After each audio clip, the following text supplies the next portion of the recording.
हम लाते हैं top news, आपके फेवरेट टॉक शोज और अनलिमिटेड एंटरटेनमेंट सिर्फ यूट्यूब पर। अगर आपने अभी तक हमारा चैनल सब्सक्राइब नहीं किया तो अभी सब्सक्राइब करें और बेल आइकॉन को क्लिक करके हमारी लेटेस्ट वीडियोस के बारे में अपडेट जानें। सब्सक्राइब कीजिए और हम आपको लिए चलेंगे आपकी फेवरेट वीडियो की तरफ।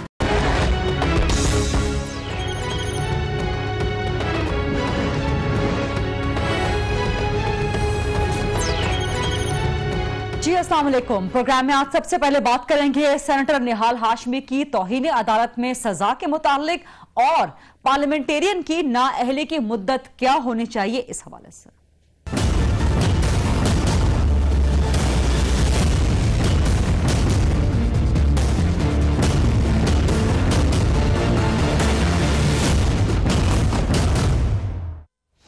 पाकिस्तान की पार्लिमानी तारीख में और अदालती तारीख में पहली बार हुआ है कि किसी पार्लियामेंटेरियन को और खास तौर पर किसी सेनेटर को तौहीनी अदालत के मामले पे इतनी सख्त, इतनी कड़ी सजा मिली हो।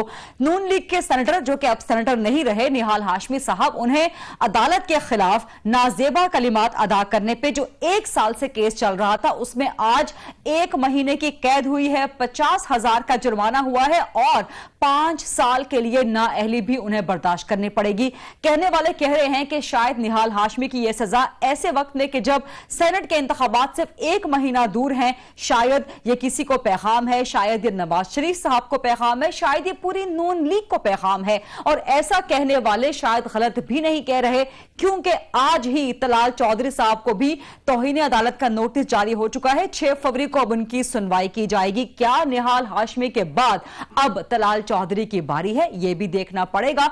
लेकिन जब आज ये निहाल हाशमी साहब को सजा हुई तो बहुत सी यादें ताजा हो गई इफ्तिखार चौधरी साहब के जमाने की, जब जुल्फिकार अली भुट्टो साहब के एक केस के हवाले से डॉक्टर बाबर अवान, जो कि उस वक्त पीपल्स पार्टी में शामिल थे, उन पर कंटेम्प्ट लगी थी। तो उन्होंने क्या कहा था जिस पर तौहीन अदालत का सामना करना पड़ा, सिर्फ सुनिएगा।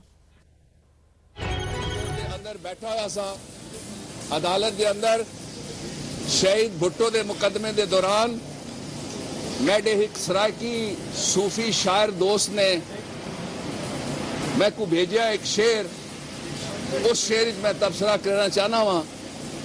तो शेर यह है कि नोटिस मिलिया कारा साहब, नोटिस मिलिया कख ना हिलिया, क्यों सोनिया दा गिला करो, मैं लख वारी बिस्मिल्लाह करो। इस तौहीनी अदालत के बाद डॉक्टर बाबर अवान का लाइसेंस 2 साल के लिए मंसूख हो गया था, जिसके बाद जस्टिस आसिफ सईद खोसा से माफी मांगी थी बाबर अवान साहब ने। और जस्टिस आसिफ सईद खोसा ही वो जज हैं जिन्होंने आज निहाल हाशमी की सजा का फैसला भी तहरीर किया है। और उस वक्त डॉक्टर बाबर अवान के वकील भी कामरान मुर्तजा साहब थे और आज निहाल हाशमी के वकील भी कामरान मुर्तजा साहब ही थे। इस वक्त एक बहस यह भी शुरू हो चुकी है कि बहुत से ऐसी शख्सियात भी हैं जो कि रोजाना की बुनियाद पे तौहीन अदालत करती रही हैं, लेकिन उनके खिलाफ आखिर अदालतें नोटिस क्यों नहीं लेती। और इन्हीं में से खादिम रिजवी भी हैं एक, जिन्होंने धरने के दौरान अदलिया के बारे में क्या क्या कुछ बातें नहीं की, लेकिन उनके खिलाफ तौहीन अदालत का नोटिस आज तक क्यों ना हुआ। जरा सुनिए कि खादिम रिजवी साहब क्या फरमाते हैं। लेकिन बहुत सी बातें ऐसी हैं जो कि हम आपको नहीं सुनवा पा रहे, सेंसर कर रहे हैं, लेकिन फिर भी सुनिएगा, कुछ अंदाजा आपको भी हो जाएगा। साकिब नसार बड़ा चीफ जस्टिस सुप्रीम कोर्ट का, साकिब नसार चीफ जस्टिस बने ना सुप्रीम कोर्ट का, एक किसी जो पाकिस्तान में बढ़ता और तुम कितने जज बनाया। खादिम रिजवी की बहुत सी बातें ऐसी हैं अदलिया के बारे में जो शायद नाकाबिल बयान हैं, सुनवाई भी नहीं जा सकती। लेकिन अब निहाल हाशमी की सजा और तलाल चौधरी की पेशी, इन सब के बाद सवाल जन्म लेते हैं कि इतनी सख्त सजा पैगाम क्या है और पैगाम को वसूल किस तरह किया जाएगा। तो इस हवाले से सबसे पहले बात करते हैं अवामी मुस्लिम लीग के सबरा जनाब शेख रशीद अहमद साहब, सबसे पहले मेरे साथ मौजूद हैं। अस्सलाम वालेकुम शेख साहब, बहुत शुक्रिया प्रोग्राम के लिए वक्त देने पे। सबसे पहले शेख साहब ये फरमाइएगा कि इतनी सख्त सजा शायद पाकिस्तान के पार्लियामानी तारीख में, बल्कि अदालती तारीख में किसी पार्लियामेंटेरियन को इतनी सख्त सजा पहले हुई कि 1 महीना कैद, 50,000 का जुर्माना, 5 साल के लिए नाअहली। आप समझते हैं ये पैगाम है नवाज शरीफ साहब के लिए, पूरी नून लीग के लिए? फैमिली को तो पैगाम जाएगा जब उनका केस लगेगा। अभी महीना 1.5-2 लगेंगे। 30 मार्च से पहले तक उनको फुल डोज मिलेगी, बाप बेटी दोनों की मिलेगी। सुबह सुबह उठकर ये टैन टैन टैन टैन लगा देते हैं जजेस और फौज के साथ, और आप कह रही हैं बहुत बड़ी सजा हुई है। ये 1 महीना तो बर्तन पलीत करने वाली बात है जेल की। इसने कहा मैं लोहे के चने चबा दूंगा, कोई बात है इंसान की? इंसान की एक ये क्या है, ये काउंसलर भी मुंतखब हो सकता है? ये सारे लोग बदमाश रखे होते हैं पार्टियों ने। ये वो लोग हैं जो सर्कस के बाहर बांधे होते हैं लोगों ने कि गाह इकट्ठे करने के लिए। इस टाइप के लोगों को ये नवाजता है नवाज शरीफ। और मैं तो समझता हूँ कि चलो अदालत ने एक अलामती सजा दी है और उन्होंने एक मैसेज दिया है। देखें ये कोई बात है जी कि हर गहरा उठ के जजेस को गाली दे रहा है, हर गहरा उठ के फौज को गाली दे रहा है। लानत है ऐसे पॉलिटिकल स्ट्रक्चर पे जो जिसको एहसास ही नहीं है कि जजेस ने इंसाफ देना है। और जजेस कितना बड़ा सुकून है जमहूरियत का, और फौज पाकिस्तान की रीढ़ की हड्डी है। और ये समझते हैं कि हमें कोई कह ही नहीं कुछ रहा। 1 महीना से है जी, 1 महीना इसको उधर चक्कर में झाड़ू झाड़ू दिलवाना चाहिए इससे, और कम से कम 1 साल सजा होनी चाहिए थी। लेकिन ठीक है, जजेस ने दी है तो कोई बात नहीं। अच्छा, आप कह रहे हैं कि कम से कम 1 साल सजा होनी चाहिए थी। उधर 62(1)(f) के तहत सुप्रीम कोर्ट बैठी है कि नाअहली की मुद्दत कितनी होनी चाहिए उसकी तशरीह करने के लिए। लेकिन साबिक वज़ीर-ए-आज़म नवाज शरीफ साहब आज कराची में मौजूद थे। उन्होंने पार्टी कारकुनों से बात करते हुए कहा कि नाअहली की मुद्दत को कोई कबूल नहीं करेगा अगर सुप्रीम कोर्ट उसको डिफाइन करती है। आप क्या समझते हैं, क्या सुप्रीम कोर्ट इस बात का नोटिस ले सकती है? मेरा ख्याल है सुप्रीम कोर्ट जो कर रही है ठीक ही कर रही है। रेफरेंसेस जो सप्लीमेंट्री है वो एक्सेप्ट हो गया, और 6 तारीख को उनका केस है कि उन्होंने पार्टी से नाअहल होना है। और अल्लाह बचा ले तो मैं कह नहीं सकता नवाज शरीफ और मरियम को सजा से कोई नहीं बचा सकता। अल्लाह के अलावा कोई शख्स नहीं है जो, और ये कहना जनाब अली कि हमें नाअहल नहीं किया जा सकता, ये आइन, ये कौन होते हैं जजेस में बड़ी वाज़ेह बात है। क्योंकि नवाज शरीफ मेरे केस में नाअहल हुआ 62-63 में, और वो ताहयात नाअहल है। बाकी फिरने में इसको इसका दिमागी हालत काबिल रहम है। जिस शख्स की दिमागी हालत नाअहली मुद्दत केस की समाअत में सुप्रीम कोर्ट ने आज एक बड़ा अहम हिंट दिया है, बड़ा अहम रिमार्क्स दिए उन्होंने कहा है कि जी अगर अवाम के सामने बददियानत होने का एतराफ कर लें और अवाम के सामने और सुप्रीम कोर्ट के सामने माफी मांग लें तो फिर नाअहली खत्म की जा सकती है। आप समझते हैं कि नवाज शरीफ और जहांगीर तरीन को सुप्रीम कोर्ट के सामने माफी मांग लेनी चाहिए? अदालत के आईनी और कानूनी पार्लिमानी लिहाज से ये सारी उम्र के लिए नाअहल हैं। ये ऐसे ही मजा ले रहे हैं चीफ जस्टिस साहब। और नवाज शरीफ जिस पिच पे खेलने जा रहा है वो जेल से इलेक्शन लड़वाना चाहता है अपनी पार्टी को, और वो सजा याफ्ता नवाज शरीफ जो है वो चाहेगा कि अवाम के जज्बात से खेले, और पार्टी हेड भी वो खुद नहीं होंगे। सो बड़े अहम है ये 7 दिन। मैं तो बहुत दिनों से चीख रहा हूँ कि मार्च से पहले 30 मार्च से पहले सूरत हाल वाज़ेह हो जाएगी। ठीक है, बहुत बहुत शुक्रिया। अवामी मुस्लिम लीग के सरबराह शेख हमारे साथ थे। इसी हवाले से बात करेंगे। फवाद चौधरी साहब पाकिस्तान तहरीक इंसाफ के मरकजी तर्जुमान हैं, मेरे साथ मौजूद हैं। अस्सलाम वालेकुम फवाद चौधरी साहब, बहुत शुक्रिया प्रोग्राम के लिए वक्त देने पे। 2 मामला है, निहाल हाशमी का एंड 62(1)(f) का केस। पहले निहाल हाशमी के हवाले से आपसे बात कर ली जाए। बाबर अवान साहब, उन पर कंटेम्प्ट लगी थी, उनका सिर्फ लाइसेंस मनसूख हुआ था, 2 साल बाद उनकी मुआफिया कबूल हो गई थी। उस वक्त पीपल्स पार्टी में थे, अब PTI में थे। निहाल हाशमी को बहुत सख्त सजा दी है, और इस वक्त एक बहस मुआशरे के एक तबके में यह भी है कि शायद अदलिया का दोहरा मयार आ रहा है या अदलिया ज्यादती कर रही है। क्या कहेंगे आप? देखिए, पहली बात तो यह है कि जो निहाल हाशमी का मुकदमा है वो अपनी नौयत का बड़ा मुख्तलिफ मुकदमा है। इस वक्त जो निहाल हाशमी है या राना सनाउल्लाह है या नवाज शरीफ है या मरियम नवाज शरीफ है, वो कोई जाती किसी जज के साथ उनका मामला नहीं है, वो पूरे इदारे को निशाना बना रहे हैं। और निहाल हाशमी ने तो यहां तक कह दिया कि हम आपके बच्चों को नहीं छोड़ेंगे, और हम आपको पाताल से निकाल के लाएंगे और बदला लेंगे। तो आप मुझे बताइए कि इसके बाद भी अगर अदालत एक्शन ना लेती तो फिर कब लेती? सो ये मामला बाकी जो केसेस हैं उनके साथ इसको इकट्ठा किया नहीं जा सकता, चाहे वो बाबा रवान साहब का मामला हो या और भी बेशुमार जो तौहीन अदालत के मुकदमात हैं जहां एक जाती जज की पुरखाश इन्वॉल्व होती है। वहां पर जजेस जो हैं वो मेहरबानी भी करते हैं, छोड़ते भी हैं, लेकिन जहां पर ये मामला है इसकी ये अहमियत है। निहाल हाशमी के मामले को तौहीन अदालत के दीगर मामलों के साथ कंपैरिजन नहीं किया जा सकता। कमिंग बैक टू नाअहली की मुद्दत के हवाले से केस, आज सुप्रीम कोर्ट ने खासतौर पर चीफ जस्टिस साहब ने बड़े अहम हिंट्स छोड़े हैं, बड़े अहम रिमार्क्स दिए हैं कि अगर अवाम के सामने बददियानत होने का एतराफ कर लें और सुप्रीम कोर्ट से माफी की मुद्दत खत्म हो सकती है, तो आप समझते हैं कि नवाज शरीफ साहब एंड जहांगीर खान तरीन साहब इन्हें माफी मांग लेनी चाहिए सुप्रीम कोर्ट के सामने? अच्छा, पहली बात तो यह है कि मेरा नहीं ख्याल कि सुप्रीम कोर्ट को कोई तौबा कबूल करने का इख्तियार है। ये तो अल्लाह का इख्तियार है, किसी इंसान का इख्तियार है नहीं।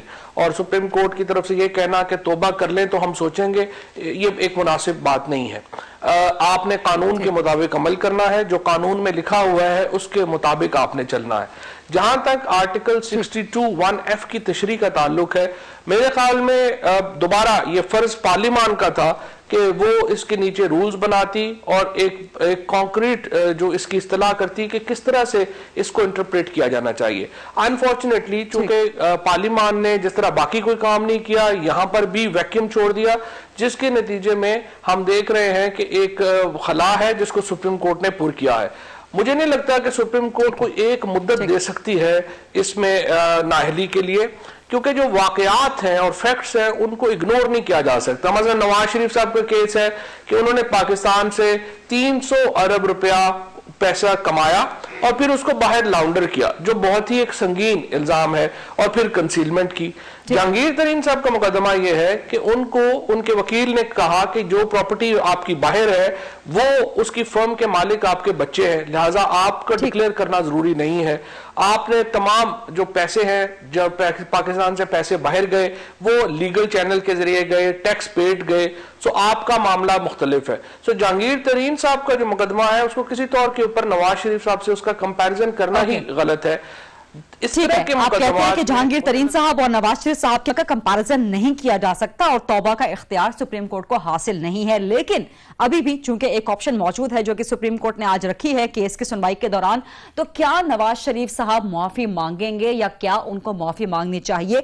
मोहसिन शाहनवाज रांझा साहब लॉयर भी हैं और नून लीग के सीनियर रहनुमा भी हैं, वजीर मुमलिकत भी हैं, हमारे साथ टेलीफोन लाइन पे मौजूद हैं। अस्सलाम वालेकुम मोहसिन शाहनवाज रांझा साहब। और 62(1)(f) नाअहली की मुद्दत कितनी होनी चाहिए? सुप्रीम कोर्ट की तशरीह का केस, कहते हैं चीफ जस्टिस साहब के अवाम के सामने बददियानती का एतराफ कर लिया जाए, गलती का एतराफ कर लिया जाए, सुप्रीम कोर्ट के सामने माफी मांग ली जाए तो नाअहली खत्म हो सकती है। क्या नवाज शरीफ साहब सुप्रीम कोर्ट के सामने माफी मांगेंगे? देखिए जी, पहली तो बात यह है कि ये जो मामला है, मेरी एक कानून के तालिब इल्म होने की हैसियत से मेरी अपनी ये राय है कि ये जो हम ये समझ रहे हैं कि ये मामला है कानून साजी का, क्योंकि आइन की जो 62(1)(f) है वो खामोश है इस सजा के हवाले से कि सजा इसकी क्या होनी चाहिए। और इसके बीच में आपको जो जुडिशल इंटरप्रिटेशन है कानून की, वो आपको मुख्तलिफ हवाले से नजर आएगी कि कहीं किसी केस में रिजवान गिल का एक केस था पिछले कुछ साल पहले, सुप्रीम कोर्ट ने डिसाइड किया था, जस्टिस रमदे थे गालिबन उस बेंच में, उन्होंने उस वक्त ये फैसला दिया था कि 62(1)(f) की जो नाअहली है ये ताउमर है।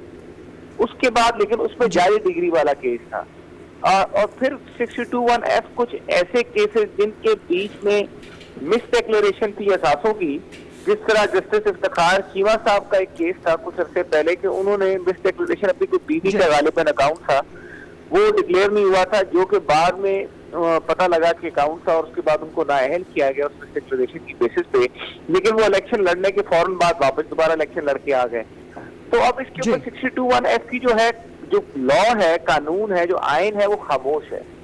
अब जजेस जो है उसकी तशरीह कर सकते हैं, लेकिन हमारा मौकफ ये होगा, ये शायद अभी वकला इसके ऊपर शायद अपना नवाज शरीफ साहब की तरफ से एक तहरीरी जवाब भी दाखिल शायद हो जाए।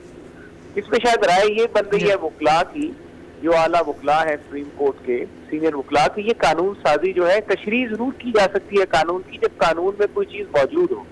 तो यहाँ पे वो ये मौक़िफ़ ले रहे थे कि फिर तशरीह जो है इसकी तब की जाए जबकि कानून में कोई चीज नहीं है, तो कानून साजी का जो अमल है ये पार्लियामेंट पे छोड़ा जाए ताकि पार्लियामेंट उसमें ठीक है जी। बहुत बहुत शुक्रिया। मोहसिन शाहनवाज रांझा साहब हमारे साथ मौजूद थे और इस वक्त मारूफ माहिर कानून, मुल्क के बड़े कानूनदान हैं बैरिस्टर अली जफर साहब, जो नाअहली की मुद्दत के हवाले से सुप्रीम कोर्ट के मुआविन भी हैं, हमारे साथ मौजूद हैं। अस्सलाम वालेकुम बैरिस्टर अली जफर साहब। वालेकुम जी सर, बहुत शुक्रिया प्रोग्राम के लिए वक्त देने पे। एंड आई एज्यूम कि आप नाअहली की मुद्दत में तो बात नहीं कर सकेंगे बिकॉज सुप्रीम कोर्ट ने मना कर दिया है, लेकिन निहाल हाशमी के मामले पे सर आपसे कमेंट चाहेंगे कि आप समझते हैं कि ये बहुत ज्यादा सख्त सजा है, बहुत कड़ी सजा है और ये एक अनप्रेसिडेंटेड है या ये ज्यादती हुई है? क्योंकि कुछ कानूनी माहिरीन कह रहे हैं कि ये ज्यादती है, इससे मुआशरे में इंतशार फैलेगा। आप क्या कहते हैं सर?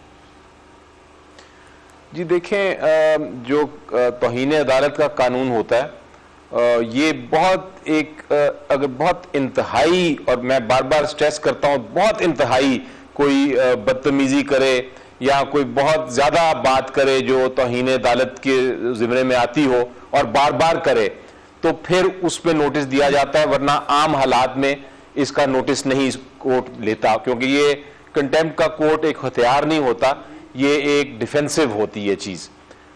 लेकिन इस केस में नोटिस लिया गया और जब वो नोटिस ले लिया जाता है तो फिर हमारी सुप्रीम कोर्ट ऑफ पाकिस्तान की जजमेंट्स है बहुत सारी, और एक रवायत भी ये रही है कि अगर कोई आके माफी मांग ले और कहे जी मेरे से गलती हो गई, मैं आइंदा इसको रिपीट नहीं करूंगा, तो जितनी भी ज्यादा ज्यादती क्यों ना की हो, अदालत माफ कर देती है और माफ करने के बाद कहती है कि आप आइंदा ना करें, क्योंकि एक पेरेंटल जुरिस्डिक्शन होती है। वो कोर्ट इस तरह कहता है कि इस तरह एक बच्चे से गलती हो गई और मैं बाप हूं, मैं उसको माफ कर दूं, ये एटीट्यूड होता है normally.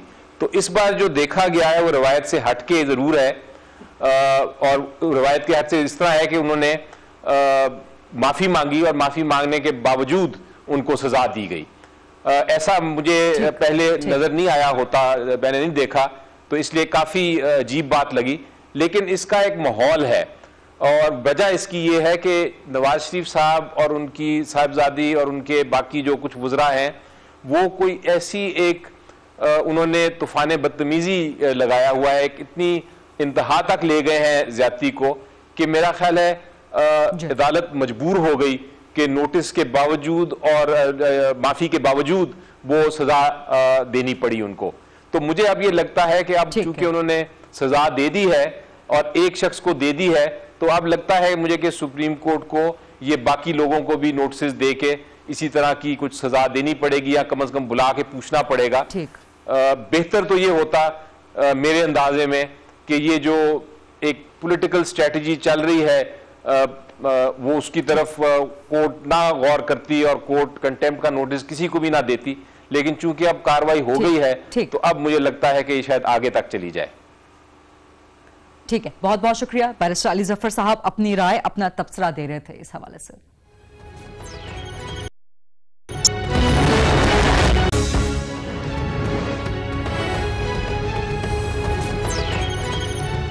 Ji welcome back after the break. और अब बात करेंगे शाहजेब कत्ल केस के हवाले से, जिसमें आज तारीखी दिन था।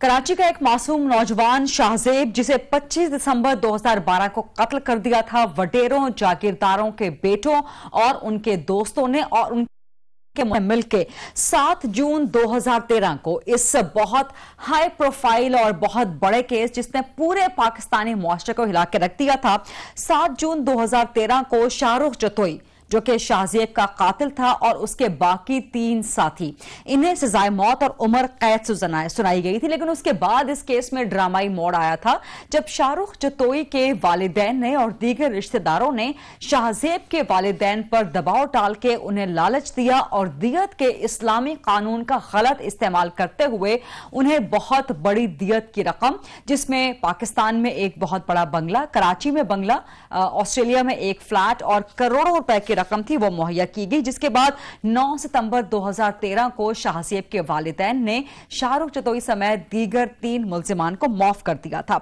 उसके बाद एक बहुत बड़ा ड्रामाई मोड़ पिछले साल 28 नवंबर को तब आया जब सिंध हाई कोर्ट ने अचानक शाहरुख चतोई समेत दीगर तमाम मुल्जिमान की सजाए मौत मुअत्तल कर दी थी, दहशतगर्दी की दफात भी खत्म कर दी थी और 23 दिसंबर 2017 को चारों मुल्जिमान को जमानत पर रिहा कर दिया, जिसके बाद सिविल सोसाइटी इस केस में अपील लेकर सुप्रीम कोर्ट में गई थी। सुप्रीम कोर्ट ने इस केस को टेकअप किया था। 27 दिसंबर 2017 को सुप्रीम कोर्ट में सिंध हाई कोर्ट का फैसला चैलेंज किया गया, जिसमें शाहजेब कत्ल केस में से दहशतगर्दी की दफात खत्म कर दी थी और आज 1 फरवरी 2018 को सुप्रीम कोर्ट ने इस केस में सिविल सोसाइटी की अपील को अज खुद नोटिस में तब्दील कर दिया और शाहरुख चतोई समेत तमाम मुल्जिमान की फौरी गिरफ्तारी का हुक्म दिया, जिसपे शाहरुख चतोई समेत तमाम मुल्जिमान एक बार फिर गिरफ्तार हो गए। इनके नाम ECL पर डाल दिए गए हैं और सुप्रीम कोर्ट ने दोबारा से रेफर किया है सिंध हाई कोर्ट में केस और कहा है कि दहशतगर्दी की दफात दोबारा डाल के इस केस की सुनवाई की जाए और 2 महीने में इसका फैसला किया जाए। तो दियत के इस्लामी कानून का जिस केस में गलत इस्तेमाल हुआ था वहां एक बार फिर अवाम को इंसाफ मिलने की तवक्को है और ये ऐसे दिन हुआ है जबकि नकीब महसूद केस में भी जराए के थ्रू यह खबर सामने आ रही थी कि राव अनवार कुछ अहम शख्सियात को मुलव्विस करके नकीब महसूद की फैमिली के साथ दियत के तहत मामला तय करने के चक्रों में है। ऐसे में शाहजेब कत्ल केस में सुप्रीम कोर्ट का यह अहम फैसला सामने आया है। प्रोग्राम में आगे बढ़ते हैं और अब बात करेंगे पेट्रोलियम प्राइसेस के हवाले से कि इंतखाबी साल में हुकूमत ने पेट्रोलियम मसनूआत की कीमतों में इजाफा करके लगता है खुदसोजी की कोशिश की है।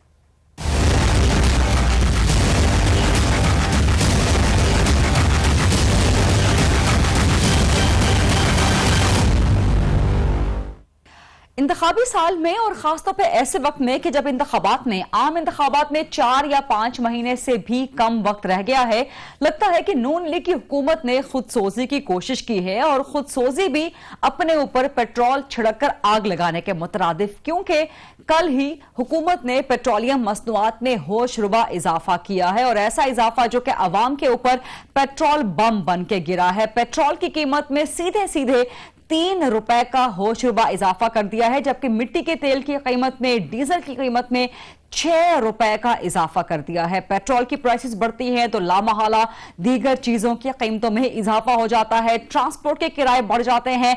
मुख्तलिफ शहरों में ट्रांसपोर्टर्स ने मनमानियां शुरू कर दी हैं। पेट्रोल पंप वाले पेट्रोल का जखीरा कर लेते हैं, यानी कि अवाम की जिंदगी अजीरन होकर रह जाती है। इतना होशरुबा इजाफा, क्या हुकूमत होश के नाखून लेगी? क्या अवाम इस पेट्रोलियम मसनूआत की कीमतों में इजाफे के बाद भी इसी गवर्नमेंट को वोट देंगे? अवाम कहते क्या हैं, जरा पहले उनकी जबानी आपको सुनवाते हैं। टेक अ लिसन के मुख्तलिफ शहरों से हमने जो अवाम से बात की पेट्रोलियम मसनूआत की कीमतों में इजाफे के हवाले से, उनका क्या कहना था। Take a listen. नहीं, नून लीग को वोट नहीं देंगे हम, इंशाल्लाह PTI को वोट देंगे। वोट जो है आप नून लीग को दें, PTI को दें, किसी को भी दें, फर्क जो है वो आवाम की पिछली आवाम ही है। एक बंदे ने रोजगार कमाना है, मोटरसाइकिल से पेट्रोल डाल के मार्केटिंग करनी, कुछ भी करना है, वो तो उसके लिए बड़ा फर्क पड़ता है इन चीजों को। पिछली रकम पे हुआ इजाफा और अभी हुआ है और ये वोट के बिल्कुल नहीं जी। इस हुकूमत को तो वोट इसलिए नहीं देंगे कि महंगाई दिन ब दिन बढ़ती जा रही है। अभी जिस तरह पेट्रोल महंगा हो गया है तो इसलिए इसी तौर पर सब चीज़ें महंगी होगी, तो इसलिए मैं तो वोट तो इस हुकूमत को नहीं दूंगा जी। जो मुसीबत मतलब जो मुश्किल होती है वो आवाम पे होती है और जो मज़ीद चर्चे वो सारे हुक्मरानी करते हैं। हम रोज़ तेल डालते ड्यूटी के लिए जाते, तो मतलब हम भी आवाम है ना, तो सब कुछ मतलब वो हम पे आ जाता है। तो ये सरासर जाती और नाइंसाफ़ी है।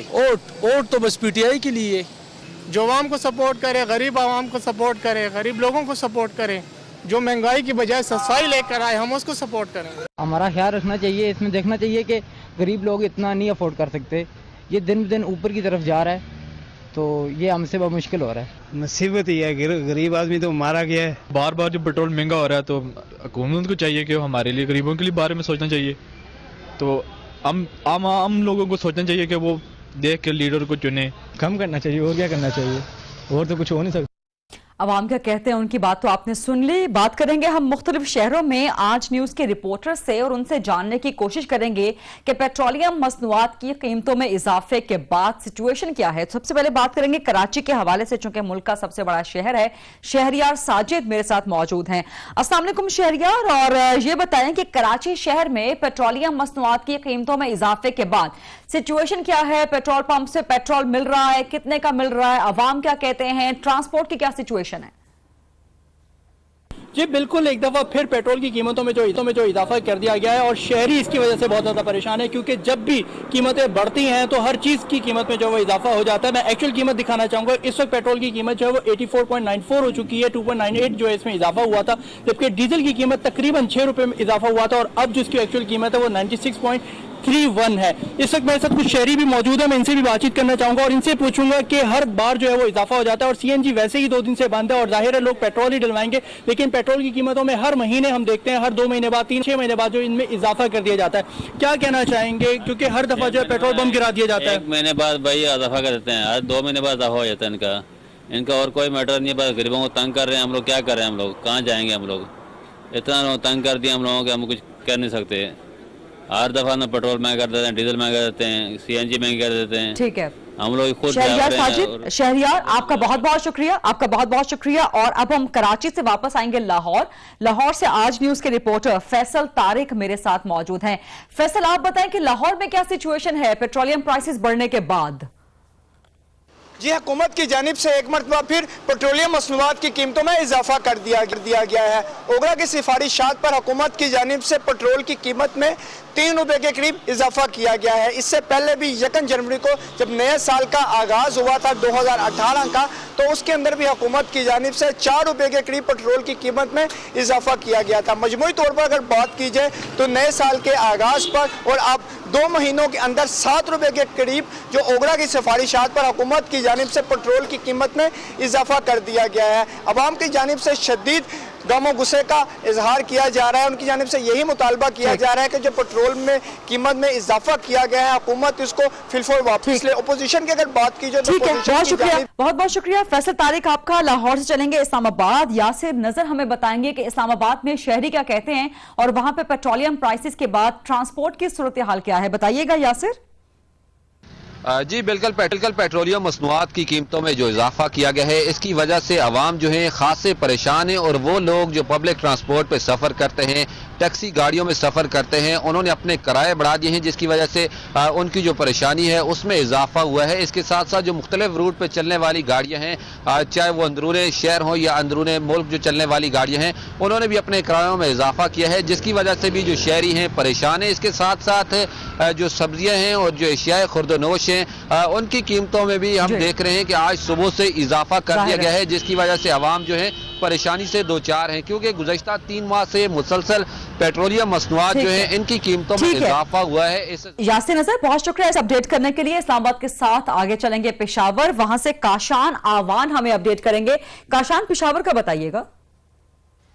जी बिल्कुल, खरीदा पेट्रोल की कीमतों में जो इजाफा हुआ और जो पेट्रोलियम मसनूआत में दीगर इजाफा हुआ है उससे पेशावर की आवाम काफ़ी नाला नज़र आती है। हम यहाँ पर पेशावर के मेन जो पेट्रोल पंप्स हैं वहाँ पर आए हैं, फिलिंग स्टेशन जो हैं, तो वहाँ पर हमारी जब लोगों से बातचीत हुई तो उनका ये कहना था कि पेट्रोलियम की कीमतों में इजाफे से डायरेक्टली आवाम मुतासर होगी और आवाम इससे हर चीज़ पर, जितनी भी आम आवाम की रोज़मर्रा की इस्तेमाल की चीज़ें हैं उस पर असर पड़ेगा, उनकी कीमतों में इजाफा होगा, जिसकी वजह से आम आवाम जो पहले से ही गुर्बत की लकीर से नीचे ज़िंदगी गुजारी है, जो मुतवसत तबके के लोग हैं, जो मिडिल क्लास लोग हैं, जो बाइक के यूजर्स हैं, जो ऑफिस आते जाते हैं, हमारे यहाँ बहुत बहुत शुक्रिया। काशान आवान की सिचुएशन से अपडेट कर रहे थे। प्रोग्राम में आगे बढ़ेंगे, छोटी सी ब्रेक लेंगे और ब्रेक के बाद जब हम वापस आएंगे तो एक बहुत अहम और संगीन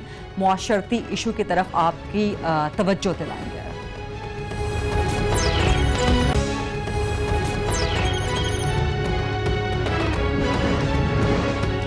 जी ब्रेक के बाद वेलकम बैक और अब बात करेंगे एक ऐसे संगीन और इंतहाई संजीदा मुआशरती पहलू के हवाले से जिस पे आजकल डिबेट भी चल रही है, बच्चों के तहफ्फुज के हवाले से।